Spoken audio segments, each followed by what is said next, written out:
नमस्कार मित्रों, आप सभी का बहुत बहुत स्वागत है विनर एजुकेशन एकेडमी के ऑनलाइन प्लेटफॉर्म पर। राजस्थान आर्ट एंड कल्चर में लोक देवता डिस्कस कर रहे हैं। आज की क्लास में भैया बात करने वाले हैं किसके बारे में? बाबा रामदेव जी के बारे में हम डिस्कस करने वाले हैं। राजस्थान के पंच पीरों में इन्हें काउंट किया जाता है। आप सभी लोग जानते हैं राजस्थान में सांप्रदायिक सद्भावना का जो मेला लगता है वो भी बाबा रामदेव जी का सबसे बड़ा मेला लगता है। ये आप सभी लोगों को पता है। तो बाबा रामदेव जी से संबंधित क्या क्या प्रश्न आते हैं हम उनको डिस्कस करेंगे। जैसे हम बात करें बाबा रामदेव जी के चमत्कार क्या कहलाते हैं, बाबा रामदेव जी ने कौन सा पंथ शुरू किया था, कौन सा आंदोलन चलाया था, उनकी शिष्या कौन थी, उनका जन्म कब हुआ, उनकी माता कौन थी, बहन कौन थी। ये इस प्रकार के प्रश्न बनते हैं जहां से डायरेक्ट फैक्चुअल क्वेश्चन बनते हैं। तो उम्मीद करूंगा आप विनर एजुकेशन एकेडमी के साथ बेहतर कंटेंट के साथ जो है अपनी तैयारी करेंगे। शुरू करते हैं अपने वीडियो को। और क्लास में आप सभी से मैं निवेदन करूंगा टाइम पर आप पहुंचे, ऐप पर जो भी बच्चे देख रहे हैं। और दूसरी बात, ये वीडियो है बाद में आपको YouTube पर भी अवेलेबल मिलेगा, तो वहां पर भी आप इसे देख सकते हैं। बात करते, मैंने आपको बताया था भैया पढ़ना कैसे है, तो हमने कहा था कि सामान्य परिचय सबसे पहले जान लो। ठीक है, जनरल इंट्रोडक्शन हम जान लेते हैं बाबा रामदेव जी का, उसके बाद उनके जीवन की घटनाएं जानेंगे और उनके प्रमुख कार्यों को जानेंगे। तो इस प्रकार से हमें जानना रहता। फिर उसके बाद हम बात करें रामदेव जी का मेला कब लगता है या फिर उनके प्रमुख मंदिर कहाँ है। ये कुछ 4-5 पॉइंट्स रहते हैं जिनको लेकर यदि आप डिस्कस करेंगे तो आसानी से सारे क्वेश्चन लोक देवता वाले कंप्लीट कर पाएंगे। तो भैया बात करते हैं इनका जन्म कब हुआ। यदि हम इसकी बात करें तो ध्यान रखिएगा भाद्रपद शुक्ल द्वितीया को कब हुआ? भाद्रपद शुक्ल द्वितीया को इनका जन्म हुआ। इस तिथि को क्या कहा जाता है? तो ध्यान रखिएगा, इसे कहा जाता है बाबेरी बीज। बीज जो है ये गुजराती भाषा का शब्द है, ध्यान रख लीजिएगा। बीज भी कहा जाता है, दूज भी कहा जाता है, और इसे बाबा रामदेव की क्या कहा जाता है? अवतार तिथि कहा जाता है। भाद्रपद शुक्ल द्वितीया समय क्या था? यदि हम ईयर की बात करें तो 1352 ईस्वी। क्या है? 1352 ईस्वी समय था, ये ध्यान रख लीजिएगा। और यदि हम इसकी बात ना करके और भी हम डिटेल में जानना चाहें, यदि आपको एग्जामिनर विक्रमी संवत में दे दे तो आपका आंसर क्या होगा? तो इसमें आप 57 जोड़ लें। क्या करेंगे? इसमें 57 आपको जोड़ना है। ठीक, क्लियर? चलो आगे बात करते हैं किनके यहां हुआ। तो ये ध्यान रखिएगा कहां पर जन्म हुआ? उडू कश्मीर। कहां पर? उडू कश्मीर, बीकानेर। ठीक है, सॉरी बाड़मेर है ना, बीकानेर नहीं है, बाड़मेर। और बाड़मेर की एक तहसील है शिव तहसील, उस शिव तहसील में ये पड़ता है जहां पर अभी वर्तमान में ये जो है अपने रामदेव जी महाराज का बहुत बड़ा मंदिर बन रहा है। ठीक है, आगे बात करते हैं भैया ये वंशज किसके हैं? जल्दी से बता दो वंशज किसके हैं। तो ध्यान रखिएगा इन्हें किसका वंशज माना जाता है? अर्जुन का वंशज माना जाता है। किसका वंशज माना जाता है? अर्जुन का वंशज माना जाता है। ठीक है, क्लियर? अवतार किसका माना जाता है? यह भी प्रश्न पूछा जाता है, अवतार किसका माना जाता है बताओ। तो ध्यान रखिएगा इन्हें किसका अवतार माना जाता है? विष्णु, या फिर आप कह सकते हैं भगवान श्री कृष्ण का अवतार माना जाता है। किनके यहां पर जन्म हुआ, मतलब इनके पिताश्री कौन थे? तो ध्यान रखिएगा अजमल या फिर अजमाल, अजमल या अजमाल जी तंवर, तंवर वंशीय राजपूत थे। ध्यान रखिएगा तंवर वंशीय राजपूत, ये प्रश्न बना हुआ है यहां पर, आप ध्यान रखिएगा। बाबा रामदेव जी क्या है? तंवर वंशीय राजपूत है। माता की बात करें भैया, इनकी माता कौन है? तो ध्यान रखिएगा माता कौन है इनकी? मेणादे। कौन है? मेणादे इनकी माता है। वहीं हम बात करें इनके गुरु की, इनके गुरु कौन है? तो ध्यान रखिएगा बालीनाथ जी। गुरु कौन है? बालीनाथ जी। ठीक है, गुरु कौन है?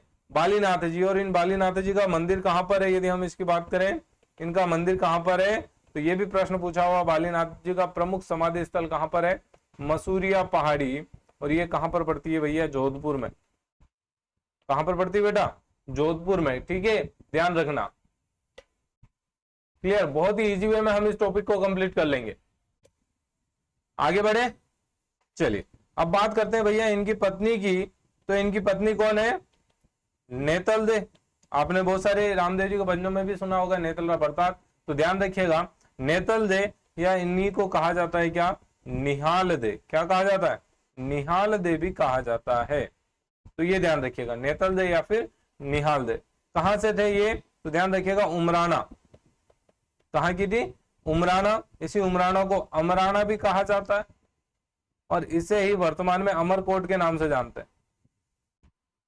यहां पर हम बात करें कौन सा राजपूत वंश जो है शासन किया करता था, तो सोडा राजपूत। कौन सा राजपूत? सोडा राजपूत यहां पर शासन किया करते थे। और नेतल देव के पिताजी की बात करें, इनके पिता कौन थे, तो ध्यान रखिएगा दल्ले सिंह। दल्ले सिंह सोडा इनके पिता थे, ठीक है, ये ध्यान रख लीजिएगा। आगे बात करें तो ध्यान रखिएगा इनके भाई का नाम क्या है। इनके भाई का नाम यदि आपसे पूछ लिया जाए तो ध्यान रखिएगा भाई का नाम क्या है, वीरमदेव। और इन वीरमदेव को जो है बलराम का अवतार माना जाता है। किसका अवतार? बलराम का अवतार माना जाता है। बात करते हैं इनके बहन कौन कौन है, तो ध्यान रखिएगा एक तो डालीबाई का नाम आता है। डालीबाई जाति से मेघवाल, धर्म की बहन है, ये भी ध्यान रख लीजिएगा, धर्म की बहन, राइट। और दूसरी बहन है सुगनाबाई।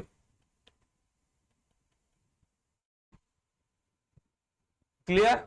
चलो आगे बढ़ते हैं।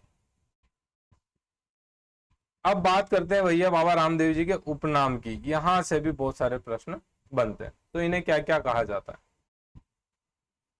एक तो इन्हें कहा जाता है क्या? रामसा पीर। इन्हें ही कहा जाता है रामा पीर। इन्हें ही कहा जाता है रुणेचारा धनी। रुणेचा बाबा रामदेव जी के द्वारा बसाया गया। इन्हें ही कहा जाता है क्या? लीले घोड़े रासवार। और इन्हें ही कहा जाता है क्या? बाबा। और इन्हें ही कहा जाता है पीरारा पीर। और एक अंतिम मोस्ट आईएमपी करके लिखिएगा, सांप्रदायिक सौहार्द के देवता किन्हें कहा जाता है? तो ये ध्यान रखिएगा, सांप्रदायिक सौहार्द के देवता के लिए कहा जाता है बाबा रामदेव जी को कहा जाता है। इसके अलावा तो इनके समय में कुष्ठ रोग फैल गया था, तो कुष्ठ रोगियों का इन्होंने इलाज किया था, जिस कारण से इन्हें कुष्ठ रोग निवारक देवता भी कहते हैं। कुष्ठ रोग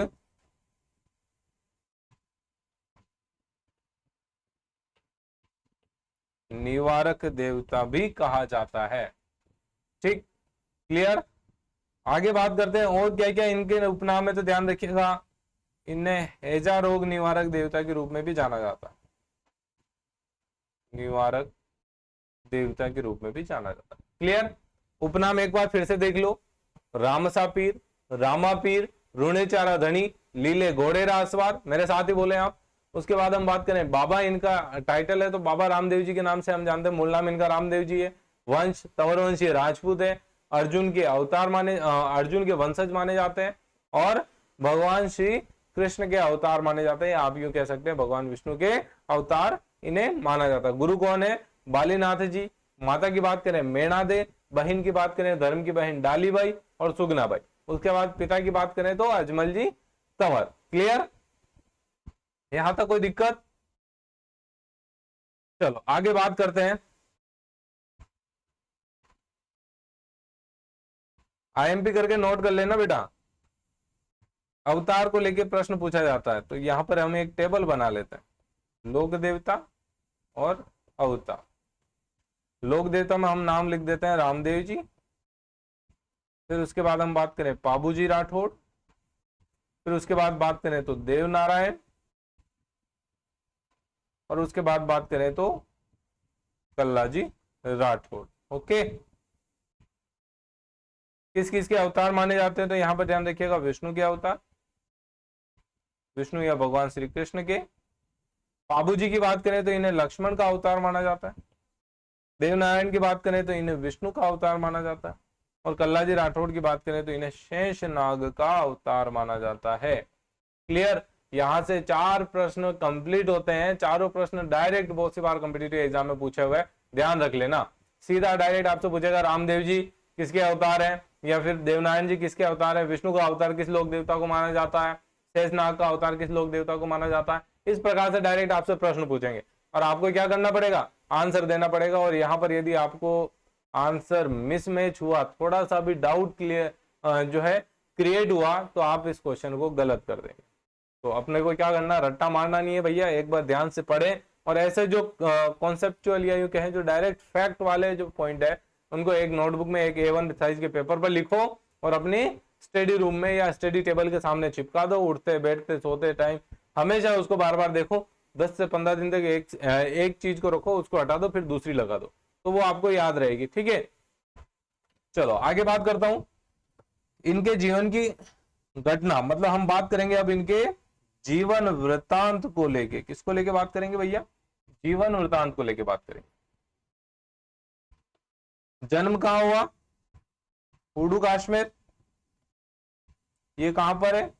बाड़मेर में। ठीक है, क्लियर? कहां पर है? बाड़मेर। यहां से ये शिफ्ट होकर कहां आ गए भैया? सातलमेर। कहां आ गए? सातलमेर। इस सातलमेर को किसने बसाया ये भी ध्यान रखिएगा। तो राव सातल, मारवाड़ का शासक था, राव सातल ने इसे क्या किया? बसाया। ठीक है, ध्यान रखिएगा। और इसे सातलमेर पर जो है राव मल्लीनाथ जी, कौन? राव मल्लीनाथ जी का क्या था? अधिकार था। ठीक, और इसी सातलमेर में एक राक्षस प्रवृत्ति का व्यक्ति रहता था, भैरव राक्षस। ठीक, इस भैरव राक्षस को किसने मारा? तो ध्यान रखिएगा, रामदेव जी ने इसे मारा था। क्लियर? ठीक, उसके बाद ये सातलमेर से आते हैं कहां पर भैया? पोखरण में। कहां आ गए? पोखरण में आ गए। पोखरण की बात करें तो यहां पर ध्यान रखिएगा, भारत का पहला परमाणु परीक्षण हुआ था। पहला परमाणु परीक्षण हुआ था। अब आपको बताना है ये परीक्षण कब हुआ। ठीक है, अब आपको क्या करना है? बताना है कि ये परीक्षण कब हुआ। क्लियर? पोखरण के बारे में हमें ये जानकारी मिलती है कि पोखरण जो है रामदेव जी ने दहेज में दे दिया था। अब दहेज में किसके दिया? तो दो मत निकलते हैं, एक तो ये जानकारी मिलती है कि बहन के दे दिया, और एक ये कि वीरमदेव जी की जो पुत्री थी, मतलब जो भतीजी थी, उस भतीजी को दहेज में पोखरण दे दिया था। और जैसे ही पोखरण दहेज में दिया, अब बाबा रामदेव जी यहां से शिफ्ट होकर कहां आ गए भैया? रुणेचा। और ये रुणेचा नगर बाबा रामदेव जी ने बसाया था। किसने बसाया? बाबा रामदेव जी ने बसाया था। ठीक है, ये ध्यान रखिएगा। क्लियर? उसके बाद आगे बात करें तो यही रुनेचा में हम बात करें, इनके साथ कौन थे? एक तो डालीबाई थे जो इनकी धर्म की बहन थी, और उसके बाद एक बात हम करें, इनकी धर्म पत्नी कौन थी? नेतल दे, ये इनके साथ थी। अब देखिएगा जरा सोचिए, बाबा रामदेव जी ने डालीबाई को क्यों अपनाया? जब उनकी स्वयं की बहन थी तो डालीबाई को क्यों अपनाया? ये समाज के सामने एक मैसेज देना चाहते हैं कि जो आप ये जाति पाति की व्यवस्था यहाँ पर अपनाए हुए हैं, ऊंच नीचे जो रखते हैं, उससे एक डिस्टेंस या एक कुप्रथा क्रिएट होती है, उसको आप समाप्त करें। तो इसके लिए इन्होंने जो है डालीबाई मेघवाल, जिसे लोग नीची जाति के समझते थे, उनको इन्होंने क्या कर लिया? अपनी बहन बना लिया और अपने साथ रखा था। कारण की बात करें, कारण क्या था? ऊंच नीच को समाप्त करना। इनका एक प्रयास था कि ये ऊंच नीच समाप्त हो जाए। क्लियर? अब इन्होंने पहला स्टेप लिया, डालीबाई को एडॉप्ट किया, लेकिन फिर भी नहीं हुआ, तो इन्होंने एक जो है अभियान ही चला दिया। क्या किया? इन्होंने एक अभियान चलाया जिसे कहा जाता है क्या? कामड़िया पंथ। क्या कहा जाता है? कामड़िया पंथ इन्होंने शुरू किया। इस कामड़िया पंथ के बारे में हम कह सकते हैं कि जो अछूत लोग थे,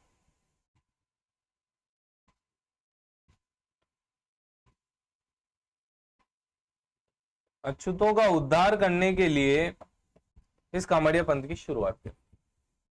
इसी कामड़िया पंथ से एक लोक देवी दीक्षित हुई थी। लोक देवी ने भी इस पंथ को अपनाया था। यह प्रश्न बहुत सी बार पूछा जाता है, ध्यान रखिएगा, मस्ट टाइम पे कर लेना बेटा। यहां पर ध्यान रखना, आई माता जो है, आई माता रामदेव जी की शिष्या है। रामदेव जी की शिष्या है। इन्होंने कौन सा पंथ अपनाया? कामड़िया पंथ अपनाया है। कौन सा पंथ अपनाया? कामड़िया पंथ अपनाया। ठीक है, क्लियर? और इन्हीं आई माता का मंदिर हम बात करें कहां पर है? बिलाड़ा, जोधपुर में। कहां पर है? बिलाड़ा, जोधपुर में। इन्हीं आई माता के मंदिर में दीपक से क्या टपकती है? केसर टपकती है।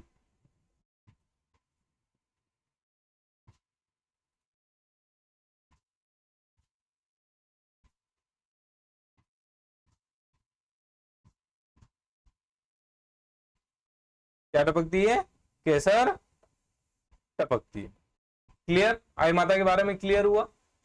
ठीक है। जब ये कामड़िया पंथ से दीक्षित हुई, बाबा रामदेव जी से इन्होंने दीक्षा ग्रहण करी, उसके बाद इन्होंने अपने स्वयं का एक पंथ चलाया जिसे कहा जाता है क्या? आई पंथ। लोक देवी में हम इनके बारे में ज्यादा डिस्कस करेंगे, यहां पर हम लोक देवता के बारे में डिस्कस कर। क्लियर? ठीक, चलो आगे बात करते हैं। अब यहां पर हमने बात करी थी किनके बारे में? कामड़िया पंथ के बारे में। तो थोड़ी सी जिक्र यहां पर करना बनता है कामड़िया पंथ के बारे में। तो यहां ध्यान रखिएगा, कामड़िया पंथ में जो महिलाएं होती है, कौन होती है? महिलाएं। इन महिलाओं के द्वारा एक नृत्य किया जाता है जिसे कहा जाता है क्या? तेरे ताली। क्या कहा जाता है? तेरे ताली नृत्य कहा जाता है।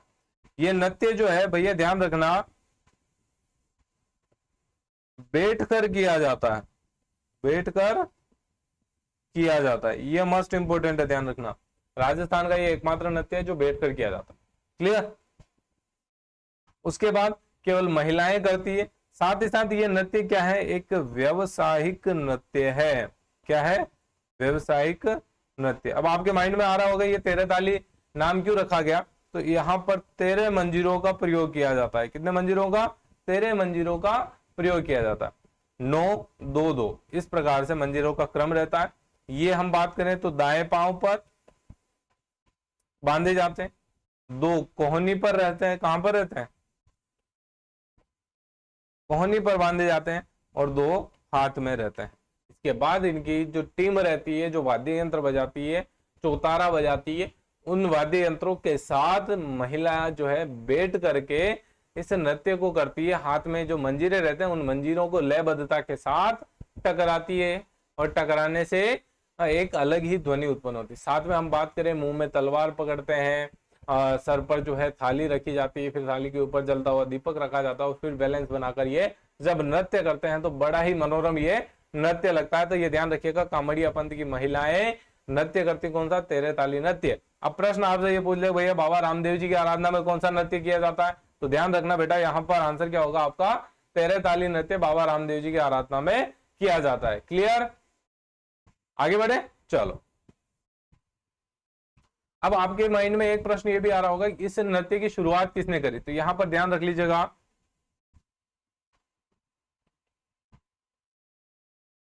तेरे ताली नृत्य की शुरुआत कहां से मानी जाती है? पादरला गांव से। कहां से?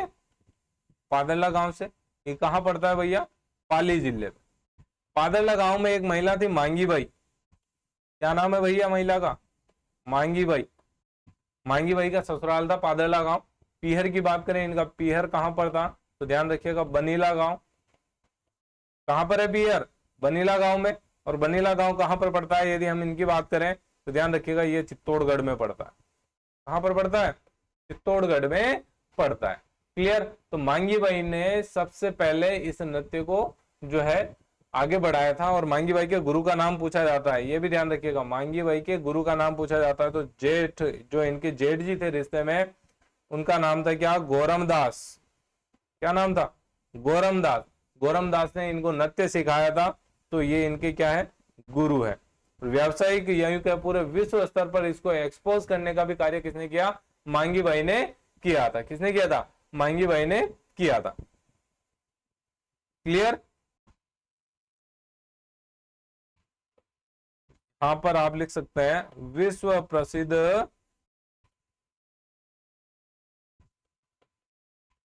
तेरे ताली नृत्यांगना कौन है? मांगी बाई। ठीक है, आगे बात करते हैं। प्रमुख केंद्र की बात करें, यह नृत्य पहले मुख्य रूप से कहां होता था? मैंने आपको बताया पादरला गांव में। फिर उसके बाद ये व्यावसायिक नृत्य के रूप में कन्वर्ट हुआ। तो जहां जहां पर रुणेचा या रुणेचा के आसपास जहां पर बाबा रामदेव जी की ज्यादा महत्वता थी, जहां बाबा रामदेव जी को लोग ज्यादा मानते थे, वहां पर क्या होगा? इनको बुलाया जाएगा, आप आराधना के रूप में ये नृत्य करवाते थे। तो ध्यान रखिएगा ये कहां पर, उसके बाद रुनेचा क्षेत्र में काफी प्रसिद्ध हुए। ठीक है, उसके बाद हम बात करें तो डिडवाना वाला रीजन जो है, नागौर का क्षेत्र, वहां पर भी ये नृत्य करवाया जाता है। मुख्यतः हम कह सकते हैं जैसलमेर जोधपुर वाला इलाका जो है मारवाड़ का, वहां पर यह नृत्य होता है। तो हम ये कह सकते हैं जो हमारे बाबा रामदेव जी है, बाबा रामदेव जी की आराधना में कौन सा नृत्य किया जाता है? तो ध्यान रखिएगा आराधना में कौन सा नृत्य होता है? तेरह ताली नृत्य होता है। क्लियर। अब बाबा रामदेव जी ने डालीबाई को अपनाया। किसको अपनाया? डालीबाई को अपनाया और एक संदेश दिया कि जो नीची जाति के साथ आप दुर्व्यवहार करते हैं, जो भेदभाव करते हैं, वो ना करें। तो उसके लिए अब डालीबाई क्या थी? जाति से मेघवाल थी। जाति से क्या थी? मेघवाल थी। और अब इनके जो जितने भी रिश्तेदार थे वो क्या करेंगे? बाबा रामदेव जी के फॉलोअर बनेंगे। तो जो मेघवाल जाति के भक्त जो होते हैं उन्हें क्या कहा जाता है? ये कॉम्पिटिटिव एग्जाम में प्रश्न बना है बेटा। यहां पर हम बात करते हैं उन्हें क्या कहा जाता है। तो ध्यान रखना उन्हें क्या कहा जाता है? रिखिया कहा जाता है। क्या कहा जाता है? रिखिया कहा जाता है। लेक्चर को ध्यान से सुनना, कॉपी में नोट करना। बाद में लाइव टेस्ट जब हम लेंगे ऐप पर फेस टू फेस एकदम लाइव क्लास के जैसे, तो वहां पर आपको इसका आंसर देना पड़ेगा। ठीक है, टॉपिक कंप्लीट होते रिखिया कहा जाता है। ठीक, आगे बात करते हैं। जो बाबा रामदेव जी के मंदिर होते हैं या जो इनके थान होते हैं, इन थानों को क्या कहा जाता है? देवरा कहा जाता है। क्या कहा जाता है? देवरा कहा जाता है। इन देवरों में क्या बाबा रामदेव जी की मूर्ति होती है? तो ध्यान रखिएगा मूर्ति नहीं होती है, इनकी क्या होती है? पगलिये होते हैं, और इन पगलिये की क्या होती है? पूजा होती है। ठीक, क्लियर। पगलिये मतलब हम ये कह सकते हैं चरण चिन्ह, उनकी पूजा होती है। हालांकि आजकल मंदिरों में बाबा रामदेव जी का स्टेचू या मूर्ति भी लगाई जाने लग गई है। क्लियर। आगे बात करते हैं बाबा रामदेव। मोस्ट इंपोर्टेंट ध्यान रखना, बाबा रामदेव जी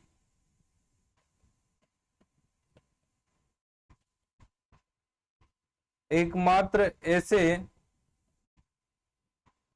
लोक देवता है जो कवि थे। क्या थे?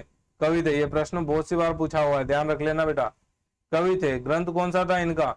24 वाणियां। कौन सा ग्रंथ था? 24 वाणियां इनका ग्रंथ है। क्लियर, 24 वाणियां। चलो आगे बढ़े। अब बात करते हैं भैया इनके मंदिरों की। मंदिर कहां कहां पर है? तो ध्यान रखिएगा, एक मंदिर है रामदेवरा रुनेचा में। कहां पड़ता है? जैसलमेर। राइट, पहला मंदिर। दूसरे मंदिर की बात करें,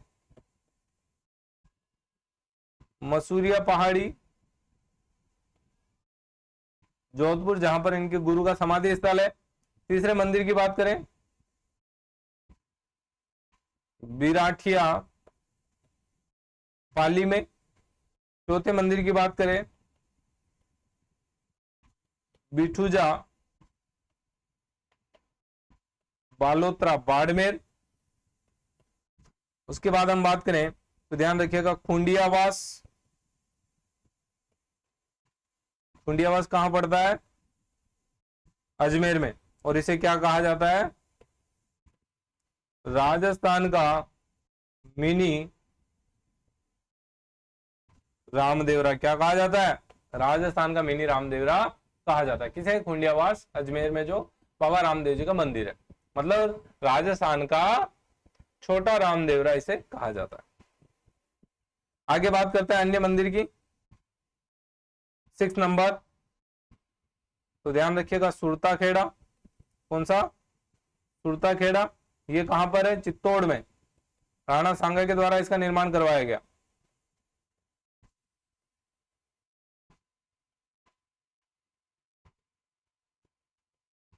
राणा सांगा के द्वारा क्या किया गया? निर्माण करवाया गया। पीडीएफ आपको व्हाट्सएप ग्रुप में मिल जाएगी या फिर टेलीग्राम चैनल पर। ठीक है, अगले मंदिर की बात करते हैं 7 नंबर पे, छोटा रामदेवरा। ये कहां पर है? तो ध्यान रखिएगा जूनागढ़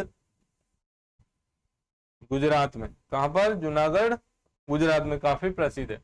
बाबा रामदेव जी के जितने भी आराधक आते हैं, भक्त आते हैं, वो आते हैं मध्य प्रदेश से। फिर उसके बाद हम बात करें तो गुजरात से, और फिर उसके बाद बात करें तो आप जा सकते हैं उत्तर प्रदेश, हरियाणा और पंजाब, इन सब जगहों से, मतलब जितने भी राज्य राजस्थान को टच करते हैं वहां से बाबा रामदेव जी के भक्त आते ही आते हैं। बाकी ऑल ओवर इंडिया में बाबा रामदेव जी के आपको लगभग लगभग मंदिर मिल जाएंगे, चाहे आप साउथ में जाएं वहां पर भी आपको बाबा रामदेव जी का मंदिर देखने को मिलेगा। क्लियर भैया, मंदिरों की बात कर ली। इन मंदिरों में मेला कब लगता है, ये भी तो प्रश्न पूछा जा सकता है, तो ध्यान रखिएगा भाद्रपद शुक्ल द्वितीया, मतलब अवतार तिथि को। कब लगता है, अवतार तिथि को मेला शुरू होता है, और कब तक चलता है, तो ध्यान रखिएगा एकादशी तक। कब तक चलता है, एकादशी तक चलता है। मेले की विशेष बात, मेले में हिंदू मुस्लिम जाति दोनों जाति के लोग आते हैं, एक तो ये सबसे बड़ी विशेष बात है। दूसरी, इस टाइम ड्यूरेशन से भाद्रपद शुक्ल द्वितीया से एकादशी के बीच में ऐलान होता है कि मेला शुरू हो रहा है, और ऐलान वापस होता है मेला समाप्त हो रहा है। इन ड्यूरेशन में इतनी पब्लिक आती है, लेकिन चोरी डकैती का कोई भी कार्य वहां पर संपन्न नहीं होता, ये विशेष बात है। जैसे ही ऐलान समाप्त होता है कि मेला समाप्त है, उसके बाद लोगों के पर्स चोरी होना, कुछ भी चोरी होना शुरू हो जाता है, ये ध्यान रख लीजिएगा, ये इस मेले की विशेष बात है। ठीक है, अब आपसे ये प्रश्न पूछ ले कि भैया बाबा रामदेव जी का सबसे बड़ा मेला कहाँ लगता है, तो ध्यान रखिएगा रामदेव जी का सबसे बड़ा मेला रूनेचा में बढ़ता है। कहाँ बढ़ता है, रूनेचा में बढ़ता है। ठीक है, ये एकादशी की बात करें तो एकादशी के दिन उन्होंने क्या लिया था, जीवित समाधि ली थी। ये भी आप ध्यान रख लेना, ये चीज मैं आपको अभी बता देता हूँ, थोड़ा हम एस्केप कर चुके थे। एकादशी की बात करें, इस दिन इन्होंने क्या किया, जीवित समाधि ली राम सरोवर के किनारे, या किनारे की जगह हम लिख सकते हैं राम सरोवर की पाल पर। यही समाधि पहले रह रहे थे, कब, ये दशमी के दिन, लेकिन दशमी के दिन किसने ली, डाली बाई, जो इनकी धर्म की बहन है, इन्होंने क्या किया था, जीवित समाधि ली थी। ठीक है, ध्यान रखना, इन्होंने क्या किया था, जीवित समाधि ली थी। क्लियर, आगे बढ़ते हैं। जब इनके भक्त रात्रि जागरण करते हैं, इनकी आराधना में रात्रि जगा देते हैं, रात्रि जगा, तो इसे क्या कहा जाता है, तो ध्यान रखिएगा इसे कहा जाता है क्या, जम्मा। क्या कहा जाता है, जम्मा कहा जाता है। इनके घोड़े को क्या कहा जाता है, तो ध्यान रखिएगा इनके घोड़े को क्या कहा जाता है, लीला। तो इन्हें मैंने उपनाम में भी आपको बताया था, लीला घोड़ारा अश्वा। आगे क्लियर। भक्त की बात करें तो इनके प्रमुख आराधक या प्रमुख समर्थक कौन थे, तो एक तो नाम आता है रत्ना राय का। किसका नाम आता है, रत्ना राय का। दूसरा नाम आता है लकी बंजारा, और तीसरा नाम आता है हरजी बाटी। क्लियर, ये तीन नाम ध्यान रखने, प्रमुख भक्त थे इनके, रत्ना राय का, लकी बंजारा और हरजी बाटी। क्लियर। बाबा रामदेव जी ने अपने जीवन में बहुत सारे चमत्कार दिखाए, इन चमत्कारों को क्या कहा जाता है, ये भी प्रश्न पूछा जाता है, तो ध्यान रखिएगा इन्हें क्या कहा जाता है, बाबा के पर्चे। क्या कहा जाता है, बाबा के पर्चे, मतलब इन चमत्कारों को क्या कहा जाता है, पर्चा कहा जाता है। एक चमत्कार आप ध्यान रखिएगा, इन्हें पीरों के पीर क्यों कहा जाता है, पीरों के पीर क्यों कहा जाता है, इसके पीछे की स्टोरी ध्यान रखिएगा। मक्का मदीने की बात करते हैं, मक्का मदीना कहाँ, तो मुस्लिम धर्म का प्रमुख, यानी कि मुस्लिम धर्म के जो चार धाम में या जो प्रमुख पवित्र स्थान है वो है मक्का मदीना। यहाँ से इनकी परीक्षा लेने आए थे पंचपीर, मतलब इनके बारे में वहां तक लोग जानने लग गए थे कि यार ऐसा चमत्कारी सज्जन पुरुष है बाबा रामदेव जी, रुनेचा में रहते हैं और उन्होंने काफी चमत्कार किए, हाथ लगाते ही लोग ठीक हो जाते हैं। इस प्रकार की भ्रांतियां हम कह सकते हैं, लेकिन इन्होंने ऐसे कार्य किए जिनसे लोगों को एक अच्छा जीवन जीने को मिले, ये हम कह सकते हैं। ठीक है, और अभी भी बाबा रामदेव जी की आराधना आप करिए, एक पॉजिटिविटी आपको मिलती है। कहीं पर भी आप बात करें, किसी भी जो है देवस्थान पर जाएं, मंदिर में जाएं, देवालय में जाएं, किसी भी भगवान को आप पाने, वहां से आपको एक पॉजिटिविटी मिलती है और उस पॉजिटिविटी से आपकी एफिशिएंसी बढ़ जाती है। यदि हम साइंस की तरफ से सोचें, लॉजिकली यदि अपन सोचे तो, बाकी आस्था का सवाल है, धार्मिक चीजों पर हम ज्यादा यहाँ पर बात नहीं कर सकते। पंचपीर यहाँ पर आए और इनकी परीक्षा ली। पंचपीर आए और परीक्षा ली, कहाँ बैठ गए भैया? पीपल के पेड़ के नीचे। रुणेचा के वहां पर आ गए, पीपल का जो पेड़ था उस पेड़ के नीचे आके बैठ गए। बाबा रामदेव जी मिलने आए। मिलने आने के बाद भोजन के लिए इन्होंने आमंत्रित किया। बाबा रामदेव जी ने कहा कि चलिए भोजन कर लीजिए आप। तो ये बोले कि हम भोजन हमारे बर्तनों में ही करते हैं, और हमारे बर्तन कहाँ पर है? मक्का मदीना में। तब बाबा रामदेव जी ने इनके खाने के बर्तन मंगा लिए, खाने के बर्तन मंगा लिए। ये परीक्षा लेना चाह रहे थे पंचपीर आकर, तो इन पंचपीरों ने कहा कि मैं तो पीर ही है, हम तो पीर ही हैं, लेकिन आप पीरों के पीर हैं, ठीक है। तो ध्यान रखिएगा, मैं तो पीर हाथ है, पीरा का पीर हो, ये तरीकों जो है बाद में पंचपीरों ने इनको जो है सम्मान दिया था। क्लियर? अब मैंने आपको बताया कि रात्रि जागरण रखा जाता है आराधना में, और इसे क्या कहा जाता है? जम्मा कहा जाता है, ठीक। इसे रात्रि जागरण में क्या होगा? भजन संध्या होगी, भजन गाए जाएंगे। और इन भजनों को क्या कहा जाता है? तो ध्यान रखना है, ब्यावले। क्या कहा जाता है? ब्यावले कहा जाता है, ध्यान रखिएगा। ये मुख्यतः बात करें तो बीकानेर, जैसलमेर क्षेत्र में, और साथ ही साथ हम जोधपुर और बाड़मेर क्षेत्र की भी बात करेंगे। इन 4 जिलों में मुख्यतः देखने को मिलता है। तो बाबा रामदेव जी की आराधना में गाए जाने वाले भजन क्या कहलाते हैं? ब्यावले कहलाते हैं, ठीक है। आगे बात करते हैं। इनकी जो ध्वजा है उस ध्वजा को क्या कहा जाता है? नेजा कहा जाता है। क्या कहा जाता है बेटा? नेजा कहा जाता है। अब इनके जो आराधक होंगे, उन आराधकों ने मान लो कोई जो है अपनी मन्नत रखी और वो पूरी हो गई, और पूरी होने के बाद वो मन्नत के अकॉर्डिंग पैदल जब जाता है दर्शन को, क्या जा रहा है? पैदल दर्शन जा रहा है।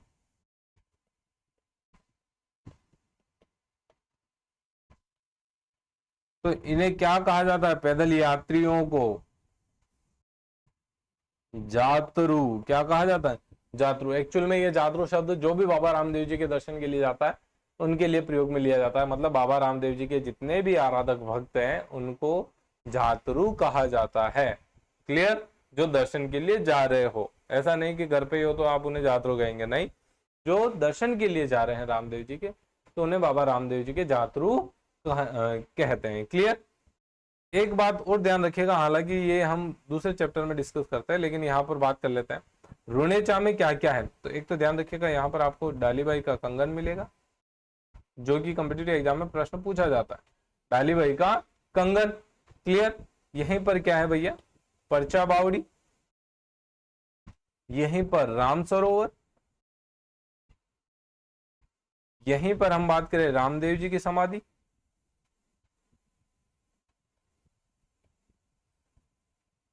क्या है?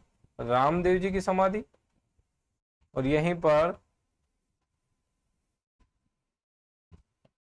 डालीबाई की समाधि। क्लियर हुआ ना? रुणेचा में क्या क्या चीजें। चलो आगे बढ़े। मैंने आपको तिथि बताई थी क्या? एकादशी। और ये शुक्ल पक्ष की एकादशी थी। कौन सा महीना था? भाद्रपद। ईयर की बात करें तो ध्यान रखिएगा 1385 ईस्वी। इस दिन इन्होंने क्या कर ली थी? समाधि ले ली। इस दिन इन्होंने क्या किया? समाधि ले ली थी, ठीक है। ये ध्यान रखिएगा, क्या किया? समाधि ले ली। उसके बाद एक फैक्ट और है जिसके बारे में हम थोड़ी सी चर्चा कर लेते हैं। इनके भाई का नाम मैंने आपको विरमदेव बताया था, लेकिन गुरु भाई का नाम मैंने आपको नहीं बताया था। गुरु भाई, या इन्हें ही मोसेरे भाई के नाम से भी जाना जाता है। मोसेरे भाई, ये भी क्या है भैया? लोक देवता है। कौन? हड़बूजी सांकला। कौन है? हड़बूजी सांकला। तो बाबा रामदेव जी ने शुक्ल एकादशी को समाधि ली। उसके ठीक 8 दिन बाद इनके मोसेरे भाई ने भी समाधि ले ली थी, ये ध्यान रखिएगा। ठीक 8 दिन बाद इनके मोसेरे भाई ने भी समाधि ली थी। एक दोहा है, हड़बुजी सांगला हरदम हाजिर गांव बेंगठी माए, दूजी दे मारी ही समझो हाँ मौसी जाया बाय। मतलब हड़बुजी सांकला हरदम हाजिर, हमेशा आपकी सेवा के लिए हाजिर है गांव बेंगटी के अंदर, जहां पर वह हड़बुजी सांकला का प्रमुख जो है स्थान है, और वहां पर वो पंगु गायों के लिए सेवा किया करते थे। उसके बाद उन्होंने ये कहा कि दूजी दे, मुझे ही दूसरा स्वरूप समझ सकते हैं आप हड़बुजी सांकला जी को, वो मेरे मौसी के भाई है, इनके गुरु जो है दोनों सेम ही है, बालीनाथ जी दोनों के गुरु है, रामदेव जी के और हड़बुजी सांकला के। इस लेक्चर में आपको कोई भी डाउट लगा है, कोई भी पॉइंट यदि छूट गया है तो आप बता सकते हैं कि सर ये डाउट है, ये कंफ्यूजन है, तो हम उसको सोल्व आउट करेंगे। बाकी जितना भी बाबा रामदेव जी से फैक्ट बनते हैं वो सारे फैक्ट मैंने आपके साथ साझा किए। उम्मीद करूंगा आपको क्लास अच्छी लगी होगी। क्लास पसंद आई तो जम के लाइक शेयर करिएगा। जय हिंद, जय भारत। अगले वीडियो में मिलते हैं।